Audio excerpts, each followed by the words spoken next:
que a filosofia sabe que as pessoas normais não sabem? Que não dá para ter tanta certeza das coisas assim. A filosofia tem o poder de nos transformar em pessoas melhores? Não, A filosofia deixa a gente mais inteligente? talvez. O que você, Pondé, aprendeu de mais importante sendo filósofo? A duvidar.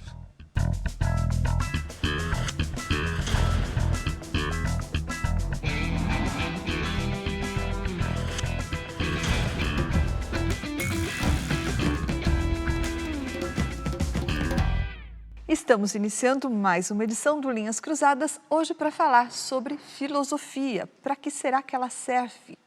Oi, Pondé. Oi, Thaís. Pondé, nós perguntamos para as pessoas essa mesma pergunta. Para que elas acham que a filosofia serve? Vamos ver o que elas responderam.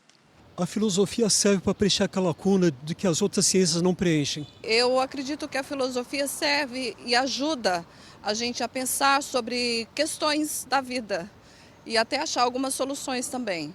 Não só individual, mas como de grupos também, né, que se dedicam ao estudo da filosofia e se dedicam a ensinar também a filosofia, que é uma maneira de ver e de conhecer a vida como um todo e o mundo como um todo. A filosofia para entender a vida, os valores, o comportamento humano, qual que é o sentido da vida, o que a gente pensa. Acho que é isso. É pensar a existência, é pensar o mistério, é aquilo que faz a gente suportar a existência na sua complexidade, na nossa incapacidade de entendê-la. Então a psicologia, a filosofia é a disciplina que nos ensina a entender a vida. Acho que é isso. Acho que é um momento de reflexão, quando você pega um texto filosófico, quando você ouve algo filosófico, eu acho que é um momento de reflexão, de conhecimento. Eu acho muito útil a filosofia, que gera debates também. Na minha opinião, a palavra filosofia, pelo que eu pesquisei esses dias, significa philo, amor, sofia, ao conhecimento. Então, filosofar ou filósofo, em tese, significa amor pelo conhecimento. Amar o conhecimento. Aquele que ama o conhecimento, ele filosofa. Olha, Thaís, estou impressionado com esse povo fala aí, hein? Esse último já sabia da pergunta, né? Parece, né? Foi ensaiado Eu acho que a isso. entrevistadora fez alguma coisa desse negócio. Ela mandou as perguntas antes. Que nem manda as perguntas do Enem antes, sabe? Não, mas, bom, ele deu uma resposta, como ele mesmo disse, foi pesquisar, né? Ele deu uma resposta etimológica, né? Assim, uma resposta que tem a ver com o significado da palavra, o que era, da onde veio a palavra filosofia, filos é amor, então filia é amizade, amor como amizade, e sofia é uma expressão, além de ser um nome, é uma expressão, de fato, grega, que a gente pode traduzir como sabedoria. É um filósofo americano, falecido já, chamado Richard Rorty, que ele dizia que a filosofia é uma grande conversação. Quando você pratica filosofia, isso já vai fora do senso comum, é uma profissão que você passa a maior parte do tempo conversando com mortos. Tá? Está envolvido com mortos, eles valem para você. Quer dizer, Platão, para nós, na filosofia, é tão vivo quanto a pessoa que está viva realmente. Está sempre em contato com o texto, lendo, pensando, relacionando a outra coisa e tal. Mas as pessoas acho que capturaram, do ponto de vista do senso comum, sentido da vida. O primeiro entrevistado falou que a filosofia ajudava a preencher lacunas de conhecimento. Mas faltou uma resposta aí, aquela que você gosta do Ortega y Gasset. Né? Fala aí. Essa resposta, ela já é, apesar que ela não parece, ela é profundamente técnica, né? Que é o Ortega y Gasset, ele fala que a filosofia não serve para nada, né? E no curso dele de filosofia, que foi transcrito e depois foi publicado e tal. E isso, quando ele diz que a filosofia não serve para nada, que eu acho que é uma uma das melhores falas sobre o uso da filosofia, porque na sequência ele acrescenta: como ela não serve para nada, ela é de todas as disciplinas e práticas a mais livre, porque ela não tem que entregar coisa nenhuma, ela não tem que ser útil para ninguém, ela não tem que prestar nenhum serviço, a seja lá o que for. Portanto, ela se move numa esfera de liberdade que nenhuma outra disciplina ou prática se move.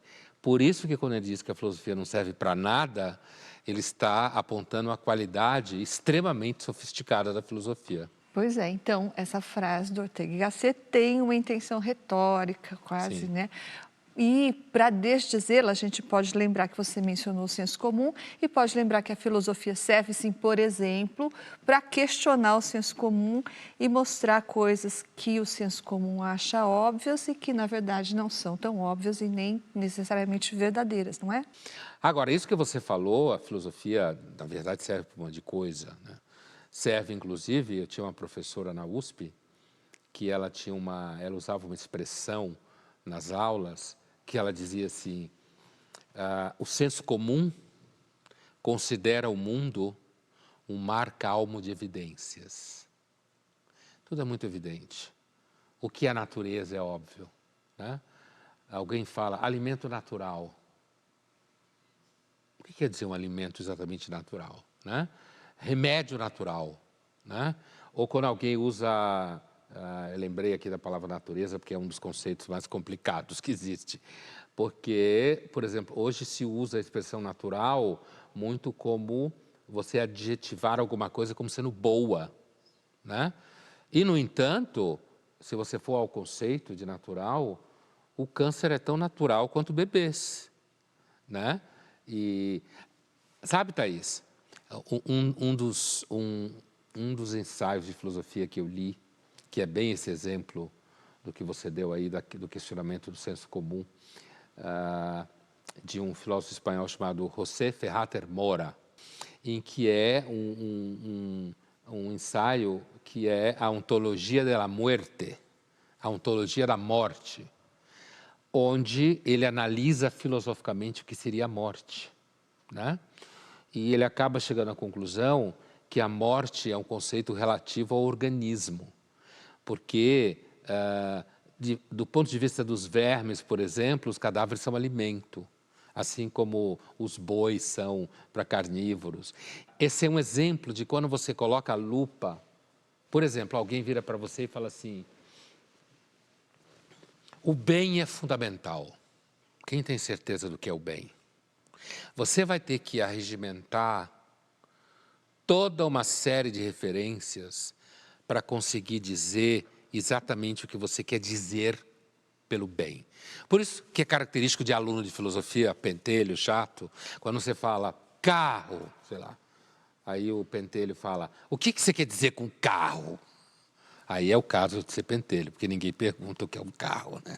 Em filosofia. Porque faz parte do senso comum entender que o carro é uma coisa óbvia, um conceito óbvio. Tipo, o carro é um veículo que se locomove, que tem uma mecânica e tal. Mas o que eu quis dizer é que a aluno de filosofia que está no começo do curso descobre a dúvida como método, ou hiperbólica, como falava o Descartes.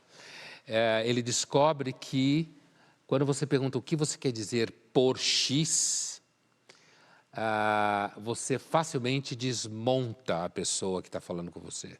Então, talvez a pergunta para a filosofia seja tão importante quanto a resposta, ou mais importante?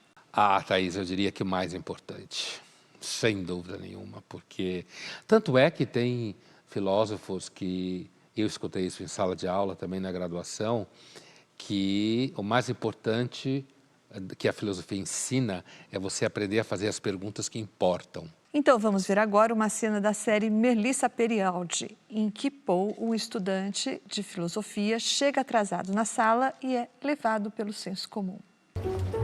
¿De qué color es esta carpeta? Verde. Si algún alumno llega tarde a clase, como acostumbra suceder, yo les preguntaré por el color de la carpeta y ustedes me dirán rojo. ¿Estamos? Sí. Olá. Tarde, pero pase.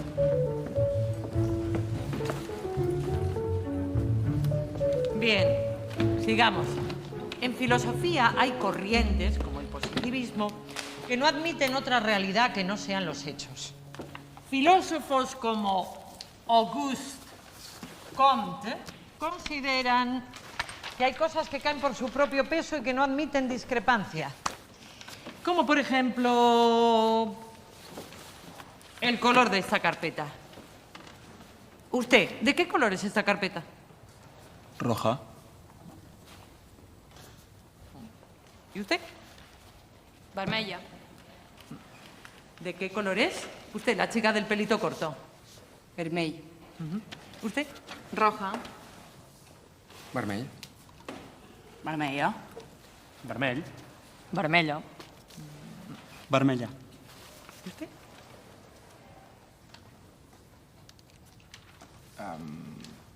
Vermella.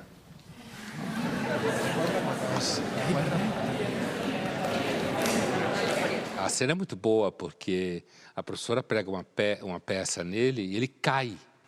Não é exatamente o senso comum, é uma peça. É, assim, é evidente que ela não era vermelha, mas como ele viu todo mundo dizendo que ela era vermelha, apesar de que ele estava vendo que era verde, ele chegou à conclusão que ele devia responder igual a todo mundo.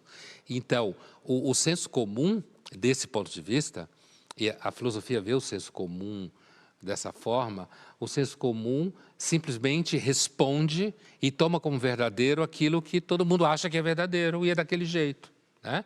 Ele nunca olha distante, estabelece uma distância para perguntar, mas o que quer dizer isso exatamente? No caso, o que ela quer dizer ali é que a filosofia enxerga, quem falasse que era verde tinha razão, a filosofia enxerga a realidade, enquanto que o senso comum não. É uma afirmação fortíssima essa, filosoficamente, fortíssima, porque ela está dizendo que a maior parte das pessoas, na sua vida, no dia a dia, são meio cegas. E elas vão como que repetindo os sons que elas ouvem. Mas, no fundo, elas não enxergam as coisas tal como ela é. Não é todo filósofo que pensa isso, mas é o que ela passa na cena. No caso desse menino, ele agora está fingindo, mas é provável e possível que daqui a um tempo ele passe a enxergar a carteira roxa também, vermelha, como todo mundo. Então, se você... tem aquela famosa história do 1984, né? Se você repetir várias vezes que 2 mais 2 não dá 4, você pode acabar chegando achando que dá 3 ou 5. Então, o corpo social, e aí vale até um sociólogo, mas que era meio filósofo, como todo grande sociólogo, Durkheim, né? Do 18, começo do 20, o francês Durkheim, ele dizia que aquilo que as pessoas tomam como absoluta verdade é a pressão do social sobre elas. Tanto que ele vai definir sagrado como isso, né? É aquilo que um corpo social entende como sendo sagrado, santo, as pessoas sentem como tal. Linhas Cruzadas volta já já e no próximo bloco nós vamos saber quais foram os 4 filósofos que o Pondé selecionou pela importância do conhecimento que eles trouxeram.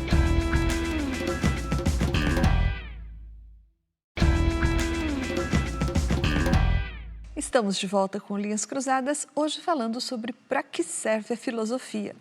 E agora nós vamos ver os 4 filósofos que o Pondé escolheu para a gente destacar aqui e por quê. John Stuart Mill, filósofo e economista britânico influente no século XIX. Para Mill, o método indutivo é instrumento científico de conhecimento moral. Utilitarista, dizer que alcançar a felicidade máxima é gerar o bem-estar para a maioria das pessoas. Agir de forma ética é ter atitudes fecundas. Soren Kierkegaard foi um filósofo, teólogo, poeta e crítico social dinamarquês do século XIX. Ele é considerado o primeiro filósofo existencialista, o pai do existencialismo, e foca seus estudos em ética, religião, moral cristã e na reflexão metafísica da existência humana em relação à liberdade das nossas escolhas. A filósofa política alemã de origem judaica Hannah Arendt foi uma das pensadoras mais influentes do século XX. Focou seus estudos acerca de regimes totalitários e não analisou o mal pelo viés moral, mas pelo viés político. Um dos conceitos mais importantes da filosofia de Hannah Arendt é a banalidade do mal. Em 1913, nasce Albert Camus, escritor, romancista e filósofo franco-argelino do século XX. A grande tese é sobre o absurdo da existência, que surge como negação última do sentido da existência. A partir do momento em que a existência humana carece de um propósito superior, passa a não ser clara. Segundo o filósofo, a vida mais bem vivida seria aquela quanto menos sentido tivesse. Então você escolheu o Stuart Mill porque ele diz que a gente deve almejar o bem na sociedade, ele é utilitarista. Depois, a Hannah Arendt, por causa do conceito da banalidade do mal. O Kierkegaard, por causa do conceito de angústia como essência do homem. E o Camus, porque fala do sentido da vida, ou melhor, da falta de sentido da vida. O que é que une esses quatro, se é que alguma coisa une esses quatro filósofos que você escolheu? Olha, se a gente fosse procurar estabelecer uma relação, Kierkegaard estaria mais perto do Camus e a Hannah Arendt mais perto do Stuart Mill, né? Apesar de que Hannah Arendt tem uma tese sobre o conceito de amor em Agostinho, que normalmente não se fala muito, porque ela ficou muito famosa pela reflexão política, claro. Mas eu entendi, porque Camus e Kierkegaard estão mais sobre a essência, falando mais sobre a essência do ser humano, e os outros dois sobre a sociedade em que o humano está inserido. Isso aí. O John Stuart Mill, ele é um filósofo muito importante, primeiro porque ele é um dos nomes mais importantes do utilitarismo. E o utilitarismo é uma ética muito ativa no mundo que a gente vive, né? Mas o utilitarismo, no bojo da filosofia e da ética especificamente, que vai abandonando qualquer fundamentação metafísica do bem, né? Então, depois de Kant, que é um filósofo muito importante também no final do 18, alemão, né? Que deu uma esculhambada na sustentação metafísica das coisas, né? Mas isso é uma outra história. O utilitarismo é uma escola ética razoavelmente bem sucedida, inclusive porque ela está implantada hoje em dia, né? Por que ela está implantada? Porque os utilitaristas, como Stuart Mill, eles falavam que para você conseguir construir um convívio ético, compreendido como um convívio que as pessoas podem desenvolver suas potências, sofrem menos, né? Alguma coisa nessa linha, você tem que levar em conta os recursos do próprio comportamento humano. E quando você observa o comportamento humano, você pode enunciar um princípio, que não é dele, vem antes dele, mas que é típico do utilitarismo, que é o seguinte: o homem foge da dor e busca o bem-estar. Então, o que é ético? É tudo que colaborar com o ser humano na fuga do sofrimento e na busca do bem-estar. Ele tem essa importância porque eles perceberam um instante ali, ele no caso, no começo do 19, em que a Europa estava fazendo uma guinada em direção ao mundo menos metafísico, né? E a procura de um fundamento, então, o que é o bem? O que é o bem? Olha o ser humano. Para o ser humano, o bem é não sofrer. Então isso não conflita com outro filósofo que você escolheu, que é Kierkegaard, que tem o conceito da angústia como parte da essência? Total que conflita. E a filosofia sem conflito não existe, né? Ela não teria saído lá do Platão. Claro que conflita. Stuart Mill é um dos principais pensadores liberais do século XIX. Ele é um grande pensador liberal, né? Do liberalismo clássico britânico, da defesa da liberdade do indivíduo, da defesa, por exemplo, de que uma sociedade precisa ser coerente para que as pessoas não sofram, né? Então, ele é muito importante nesse sentido. Já a Hannah Arendt, ela, entre outras coisas, ela é muito importante porque ela apontou para uma característica do mal no mundo moderno, que ela chamou de banalidade do mal, que é um mal em que as pessoas fazem o mal dentro de um sistema de gestão que como elas são muito submetidas à burocracia, elas nem percebem que estão fazendo mal. É claro que ela escreve isso a partir do julgamento do Eichmann em Jerusalém, né, e tal, aquele nazista, e o que ela quer dizer, muita gente a criticou na época, muitos judeus, inclusive a ela por ser judia, porque ela estava dizendo que o Eichmann não era um monstro, né? Que qualquer pessoa comum naquela situação poderia chegar àquilo. Isso é muito discutido, mas não há dúvida de que o mundo moderno produz pessoas burocratas que, por exemplo, imagina uma pessoa que assina a demissão de 150 pessoas da empresa simplesmente porque ele está fazendo uma racionalização, olha o nome, uma racionalização de custos.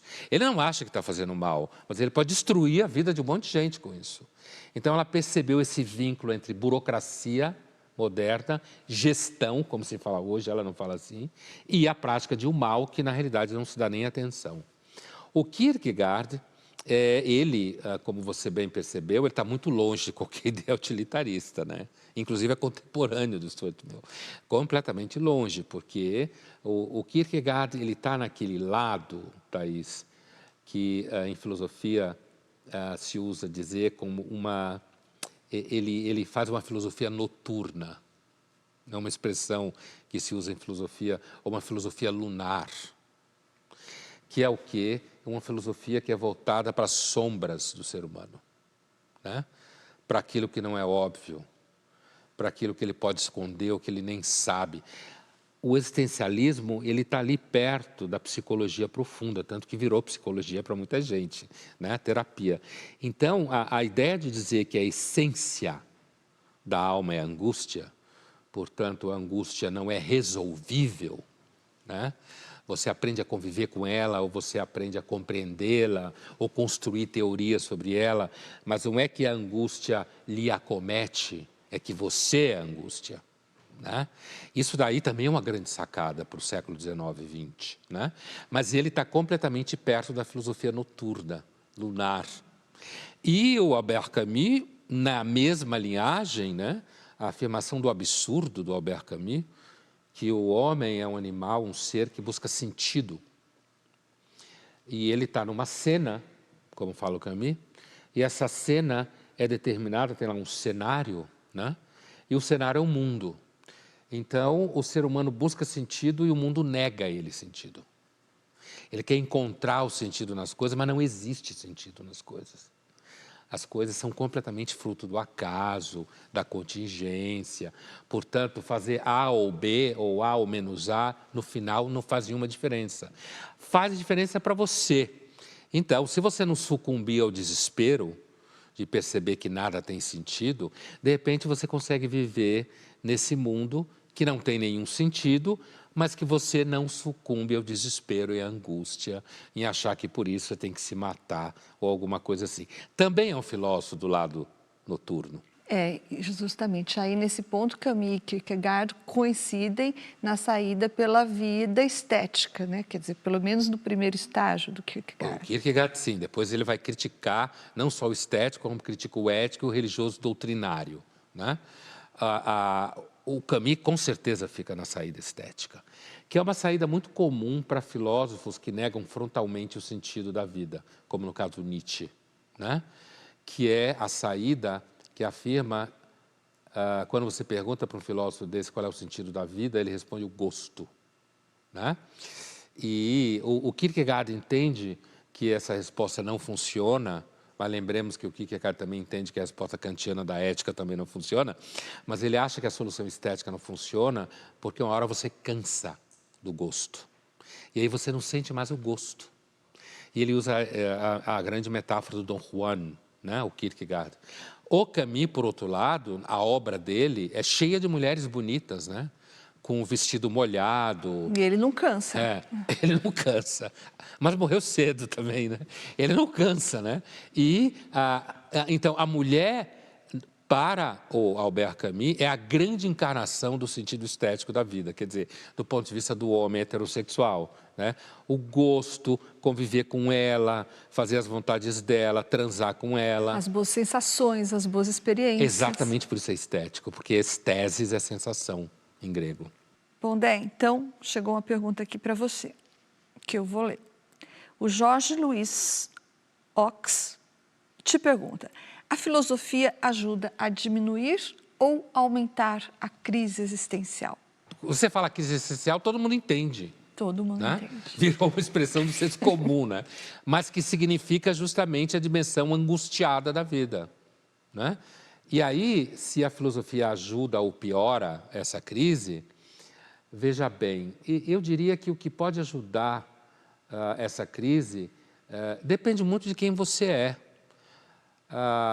Uma pessoa que tem relação com a filosofia de intenso prazer com atividades do pensamento, é possível que ajude a melhorar a crise existencial. Porque ao estar em contato com os filósofos, ao estar em contato com as questões, né, com aquilo que eu falava de conversar com os mortos e com os vivos também, atenua a angústia, porque se você se reconhece no que você faz, você encontra sentido no que você faz. E você não se sente sozinho, talvez. Então, eu diria que se você encontrar sentido na prática filosófica, provavelmente a filosofia vai atenuar a sua angústia. Agora, se você for fazer o curso de filosofia porque você é uma pessoa muito deprimida, desesperada, e acha que lendo Nietzsche vai se salvar, só vai piorar, inclusive o Nietzsche, especificamente. Aí eu aconselharia mais uma psicoterapia. Para participar do Linhas Cruzadas, envie sua pergunta ou seu comentário através das redes sociais da TV Cultura usando a hashtag Linhas Cruzadas. E Linhas Cruzadas volta já já e no próximo bloco nós vamos falar sobre as aplicações práticas da filosofia.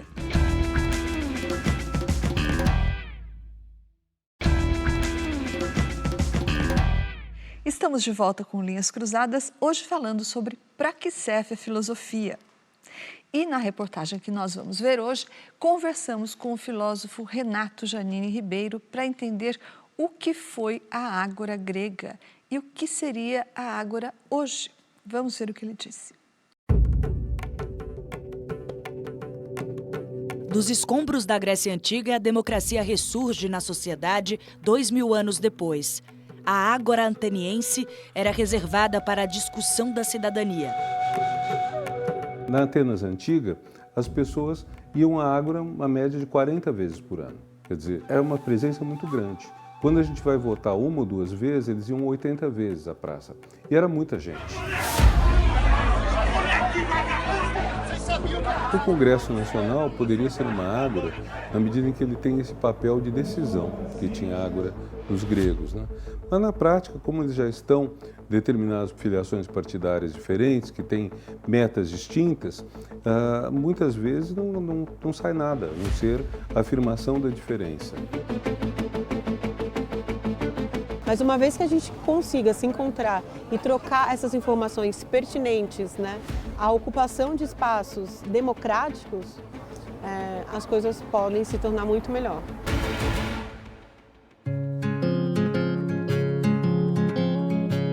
Infelizmente, me parece que nem todas as pessoas estão aptas para uma boa conversa. Muitas pessoas tendem a serem maniqueístas nas suas considerações e compreende a afirmação dela apenas enquanto uma opinião, né? A graça do diálogo e da conversa é justamente a gente conseguir estabelecer uma troca em que o outro propõe como diferente, ele não é algo ameaçador. A ágora está em crise, mas há pedaços dela, sim, na nossa sociedade, que você vê, por exemplo, quando você tem um bom professor, ou quando você tem uma pessoa, mesmo numa conversa, que a conversa está, de alguma forma, crescendo para os dois. A ágora não precisa ser hierárquica, ter um professor e um aluno. A ágora pode ser perfeitamente uma boa conversa entre duas pessoas que estão discutindo. Encontros com pauta em qualquer lugar. Nesse clube de leitura, a conversa tem um ponto só de partida. A gente filosofa muito num clube de leitura, porque como cada um lê com a sua própria vida, né, com a sua própria história de vida, o seu repertório, é um resgate. Quando a gente tem um refúgio das palavras, quando a gente tem um espaço oásis para poder entrar e conversar sobre literatura, filosofia, conversar sobre a sociedade em si, é um espaço dedicado para isso, dedicado para a conversa, dedicado para a leitura. E são poucos, então é um espaço democrático de literatura e de afeto. O grande desafio que nós temos hoje é restabelecer o diálogo. Para restabelecer o diálogo, nós precisamos, primeiro de tudo, ter uma convergência sobre os fatos básicos. O sol nasce, o sol se põe, hoje é inverno, verão, outono, está chovendo, não está chovendo, é um bom começo.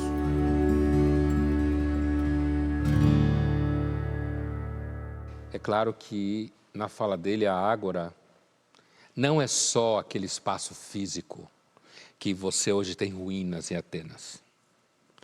A ágora, na fala dele, é um conceito.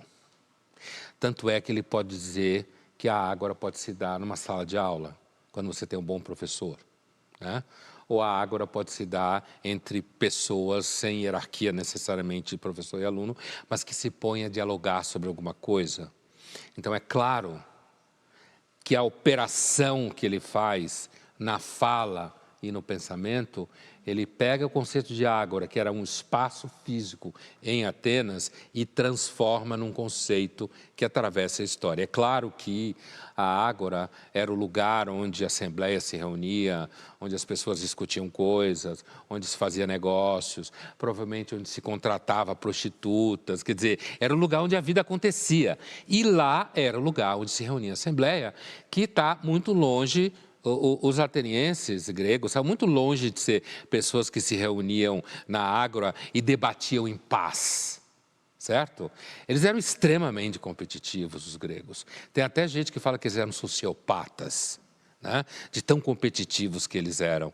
Havia conspiração, fraude, puxação de tapete. Ora, bolas, é o ser humano, né? Mas isso não retira dos atenienses a criação, o valor da criação da democracia na ágora, porque a gente percebe os resultados, né? Quer dizer, a democracia grega, ela gerou teatro, gerou filosofia, gerou argumentação. Por quê? Porque justamente na medida em que você tinha uma soberania ali, entre aspas, espalhada pelas pessoas que, é claro, homens, cidadãos. Eu já vi contas em que cerca de 100 mil pessoas viviam em Atenas, 25, um quarto era cidadão, né? O resto era mulher, estrangeiro, criança, escravo, né? Ou mesmo ateniense livre, né? Ateniense livre, mas que não era nenhuma grande coisa, não tinha posses, não tinha nada disso. Bom, mas assim, então fique claro isso. O Giannini, ele está fazendo uma operação para dizer qual é a possibilidade do diálogo, da troca de ideias, para se viver melhor com a ideia da democracia, que significa poder repartido, né? Não é à toa que, no final da fala dele, ele diz que a gente tem que começar por questões muito básicas e comuns, que a gente entre em acordo, né? Pois é, e acho que não foi por coincidência que ele, quando começou a mencionar as ágoras contemporâneas, ele falou do Congresso, ele falou de uma sala de aula, mas ele não falou das redes sociais, que poderiam ser uma ágora moderna, contemporânea. Sem dúvida nenhuma, inclusive no que havia de interessante e de lixo na ágora ateniense. As redes sociais, elas são uma espécie de ágora, né? E você vê, às vezes, o que dá. Então, é claro que, para os filósofos, a Grécia é uma terra santa. Agora, as outras duas pessoas que falaram, né? É claro, você imagina, por exemplo, um clube de leitura numa livraria, né? Pessoas que gostam de literatura. Quantas pessoas gostam de literatura? Né? Muito poucas. O que não significa que a literatura não seja sensacional. Desde quando quantidade significou alguma coisa? Até se fundar o capitalismo. O marketing e as redes sociais. E a democracia. Você tem que ter quantidade para ganhar a eleição, não é mesmo? Então, mas ali você tem algumas pessoas, na cena eram 3, que estão, por exemplo, discutindo um livro e que há amor pela literatura. Eu acredito em tudo que ela falou.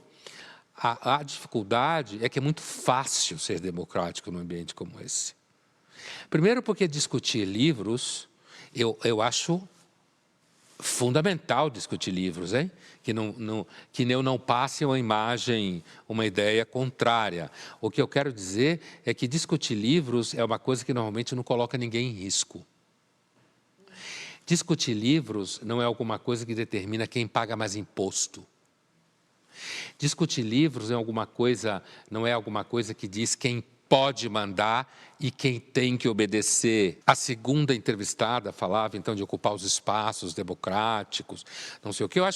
Eu entendo o que ela fala, eu acho isso profundamente idealizado e utópico, né? No sentido de que a ideia de que pessoas que estão falando que querem ocupar espaços para melhorar o mundo são pessoas de fato de confiança, não é evidente que são de fato de confiança. E, de novo, me parece fundamental apontar que toda a dificuldade do diálogo está no fato de que, quando você está disputando o poder, o diálogo sempre complica. E você também, como o professor Giannini, exclui as redes sociais? Por causa... Não, eu não excluo. Eu entendo a exclusão que ele faz, porque as redes sociais, elas matam a semântica. Elas destroem. A ética delas é lacração, né? Mas as redes sociais são uma ágora contemporânea. É que, às vezes, a ágora pode ser um lixo. Vamos agora para o nosso jogo rápido. Pondé, em geral, você diria que os filósofos animam ou estragam uma conversa? Olha, eu diria que um filósofo que tem espaços em que ele exerce a sua atividade, em que ele se sente relevante... Ele não fica porrinhando o outro. De jeito nenhum. Num jantar ou no almoço, como você falou, numa pizza, sei lá, ele vai falar besteira, vai dar risada, né? Se tiver entre amigos, fala de mulher, às vezes até tira sarro de corintiano, de palmeirense, né? Mas eu imagino que vai correr que nem o diabo foge da cruz se alguém perguntar coisas para ele. Mas então, para onde você acha que está indo a política brasileira? E o abismo de Kierkegaard? Ou então, você acha que de fato nós somos seres essencialmente angustiados? Então, acho que não. A não ser que seja um filósofo que não tem nenhum espaço para filosofar. Aí vai estragar o jantar dos outros.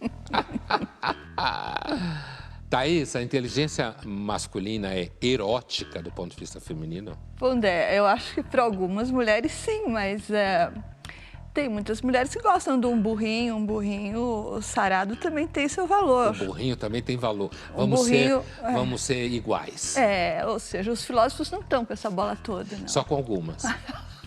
Só com algumas, mas não todas. As que importam. O Camus, que a gente já falou, escreveu que começar a pensar é começar a ficar atormentado. Os filósofos são seres atormentados? É claro que tem uma questão específica da filosofia do Camus, que a gente já viu aqui, que transita pela ideia de tormento, da falta de sentido da vida, e nem todo filósofo, digamos, São Tomás, provavelmente não tinha o mesmo tipo de tormento. Provavelmente teria outros, mas não esse. Eu diria, se os filósofos são seres atormentados, em alguma medida, sim. Não que necessariamente todos os filósofos transformem isso em estilo de vida. Eu sou atormentado, entendeu? Mas que há um tormento na prática da filosofia, porque a filosofia fica o tempo inteiro meio que cavando abismos, né? Desmantelando crenças, mostrando que as coisas não são exatamente como se pensa. Então, em alguma medida, sim. Thaís, há alguma filosofia que você leva para a sua vida? Não diria que é uma filosofia que eu levo para a minha vida, mas a gente ficou falando tanto de Camus e eu acho bom isso que ele diz, que em não havendo um sentido nesse roteiro, né, no mundo, um sentido para a vida, eu gosto dessa ideia de que a gente fica livre, então, para se dedicar ao gosto do mundo, não é? As boas experiências, as boas sensações. Eu gosto disso. Então você gosta da vida estética? Da vida estética. Já suspeitava. Linhas Cruzadas volta já já e no próximo bloco nós vamos falar sobre por que a filosofia anda tão na moda.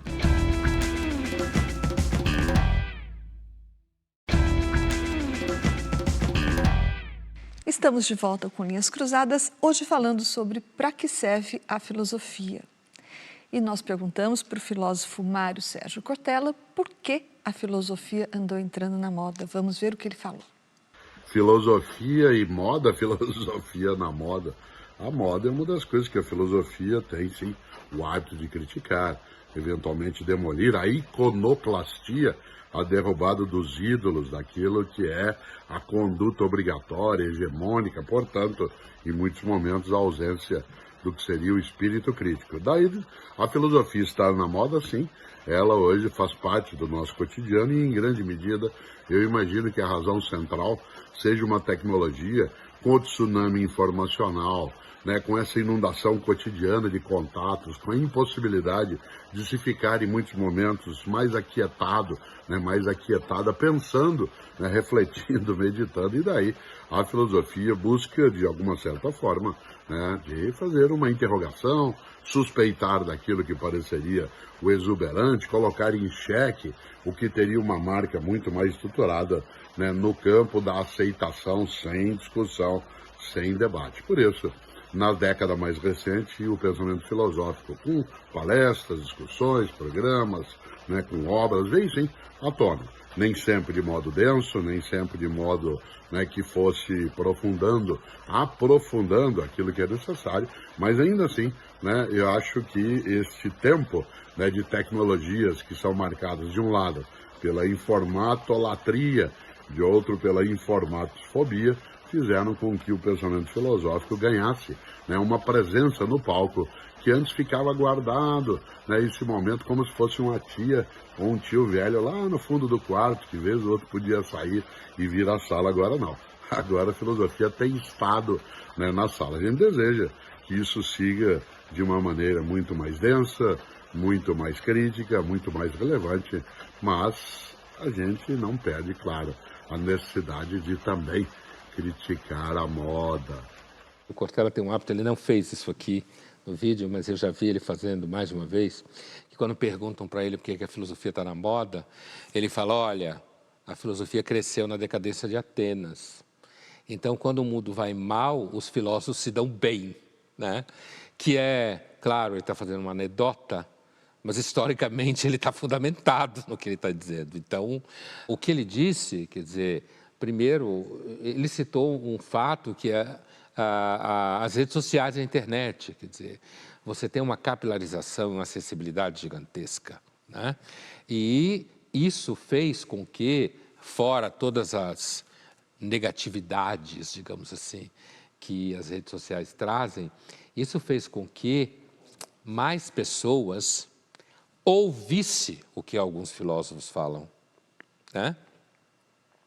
E na medida que elas ouvem o que os filósofos falam, alguns filósofos, depende do modo que fala, da didática, da linguagem, de repente elas percebem que aquilo as toca, entende? Que a filosofia que ele traduziu na imagem de um tio ou uma tia velho que fica no fundo da sala e de vez em quando vem aqui e fala, de repente a filosofia deixou de parecer isso, ou seja, uma coisa datada, antiga, que só fala coisa do sexo dos anjos, sei lá, o que nunca foi, mas assim, e a filosofia, de repente, uma pessoa ouve aquilo e diz, mas isso tem a ver comigo. Ele está falando alguma coisa que me preocupa, ou ele está tocando no assunto que, engraçado, eu já sonhei com isso, e ele está falando disso, né?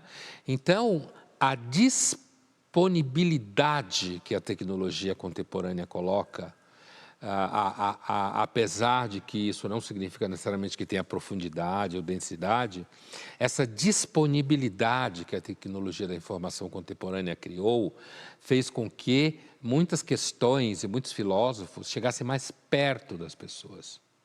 É mais ou menos como se você está na universidade só, então você está em contato com aquele grupo. Se você, por exemplo, estava na televisão ou no jornal, você estava em contato com aquele grupo. Se você soma isso tudo às redes sociais, você está em contato com muita gente. E nessa aproximação a que você se refere, essa aproximação dos filósofos e as pessoas, de que tipo de crise, ou melhor dizendo, que tipo de crise interessa as pessoas tratarem? Porque a filosofia trata dos seus temas universais e atemporais. Mas, como você falou e como Cortella costuma comentar, a filosofia faz mais sucesso quanto mais o mundo entra em crise. Então, de que crises a filosofia trata hoje? Havia um momento em que Atenas ampliava seu universo de informações. Era uma cidade poderosa, com muita navegação, fazia muitos negócios, espalhado, recebendo estrangeiros, certo? E, portanto, com as novas naus e os novos produtos, vêm ideias diferentes, certo? Então, os atenienses perceberam, por exemplo, que nem todo mundo acredita nos deuses que eles acreditavam, que nem todo mundo tem o mesmo hábito de se conduzir diante de homens e mulheres que eles tinham. Fato real, certo?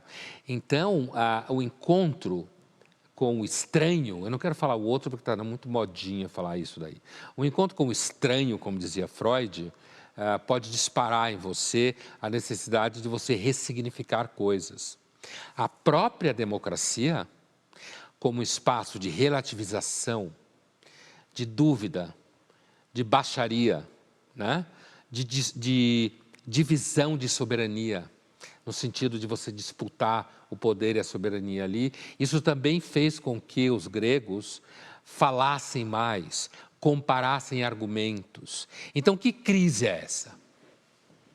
É uma crise do modo de representação do mundo, uma crise do modo de organização política, uma crise da ideia de em que lugar o ser humano está, é uma crise em relação à adesão à religião que se tinha mais antes, que continua valendo até hoje. Por isso que eu estou fazendo essa analogia. Continua valendo até hoje. Mas não temos novas crises contemporâneas de que a filosofia se ocupa agora, hoje, e que são diferentes dessas crises atemporais? Que então, fizeram que ela nascesse? Não, aí que está. Quando você pergunta se tem questões atuais que antes não se via, é claro que tem. A questão é se elas vão permanecer, né? Mas, por exemplo... A filosofia só trata de problema velho, então? Não. Problemas, coisas permanentes, não velhos, permanentes, né? Porque Atenas teve crise com relação à democracia. Você conhece a crise mais contemporânea que essa? As dúvidas com relação à validade da democracia, afinal de contas, o que é democracia, as várias narrativas. Por exemplo, um problema, crise típica do mundo contemporâneo. Só existem narrativas?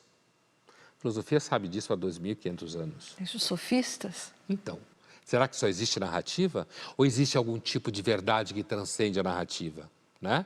Agora, não há dúvida que a gente pode dizer assim, por exemplo, a filosofia é desafiada pela inteligência artificial, em termos de crise. Primeiro, há que ver se será, de fato, né? Uma das coisas que eu gostei que o Cortella falou é que uma das funções da filosofia é desconfiar da moda, sem dúvida. A gente deve sempre se afastar do que está na moda e tomar cuidado. Mas a inteligência artificial pode ser uma questão. A possibilidade de produzir seres humanos em laboratórios pode ser uma questão. Mas ainda assim a gente pode percorrer uma linha tênue, encontrar lá na Grécia, no Prometeu acorrentado, a discussão ao redor de se o ser humano pode ou não saber o segredo do fogo. Então vamos ver agora a cena final, a cena antológica final do filme Blade Runner, com Harrison Ford. I've seen things you people wouldn't believe. Attack ships on fire off the shoulder of Orion. I watched sea beams glitter in the dark near the Tannhauser Gate.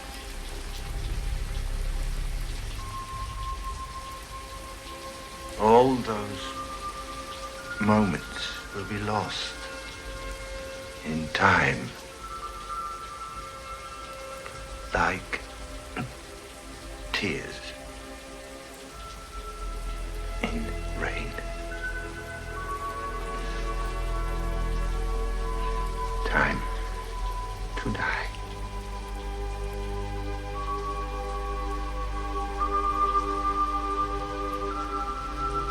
Ele é alguém construído um laboratório que estava numa condição de escravo.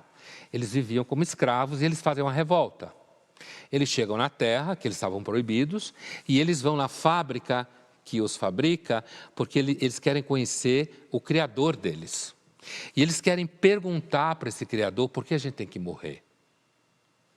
Time to die, ele fala. Você conhece alguma coisa mais permanente do que esse problema?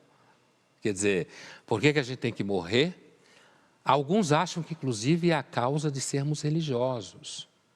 Os próprios grandes gregos eram atormentados pela morte. Tanto que Prometeu deu o fogo e colocou o coração, a esperança no coração dos homens, porque nós não temos, né? Então, esse filme, além de ele estar brincando com essa ficção científica de que um dia a gente vai construir seres em laboratório, ele está mostrando que o processo de humanização pelo qual eles passaram, esses seres artificiais, é um processo de humanização, aproxima, no final, qual é a diferença entre eles e nós, né? Mas então, Pondé, aprender a morrer seria uma boa aplicação prática para a filosofia, como disse Montaigne, citando Cícero? Sem dúvida nenhuma, muitos acham que a filosofia é meditatio mortis, né? Os estoicos também suspeitavam disso, quer dizer, filosofar é aprender a morrer, filosofar é aprender a perder, filosofar é aprender que você não é o centro das coisas, filosofar é perceber o lugar que você ocupa no cosmos, que é quase um nada, né? Tudo muito diferente ao que se quer pensar hoje, que é um mundo muito narcísico. Então, a morte é um problema, né? E é tanto um problema que continua sendo um problema até hoje e provavelmente será para sempre, né? Agora, é interessante porque nesse filme, na sequência, o Harrison Ford, ele e uma replicante estão apaixonados, né? E ele vai fugir com ela. Ele é um policial, e a função é matar os replicantes, e ele quer tirar ela da cidade de Los Angeles, porque eles querem fugir para não matarem ela, né? E aí o sujeito, o policial vai falar com ele, depois que o replicante morreu, ele fala assim, você fez um trabalho de homem, parabéns, quer dizer, matou todos os replicantes e tal. E ele olha para trás e fala assim, é uma pena que ela não vai viver. Ela replicante, porque eles viam com uma marca de morrer, né? Esse era o problema, como nós. E ele fala, é uma pena que ela não vai viver, ele sabe que ele vai fugir com ela. Aí ele completa, mas ainda assim, quem vive, certo? Então, esses replicantes, seres artificiais, o que aconteceu com eles foi que eles humanizaram, colocaram lembranças neles, colocaram afetos, né? E eles foram humanizando, e quando apareceu essa humanização, apareceu como? Angústia com a morte. Eles começaram a estabelecer namoro entre eles, certo? E até o Criador botar o dedo na cara e dizer, por que eu tenho que morrer? Você duvida que, no fundo, talvez essa seja a grande questão que muita gente gostaria de fazer para Deus? Linhas Cruzadas fica por aqui, mas na semana que vem a gente está de volta.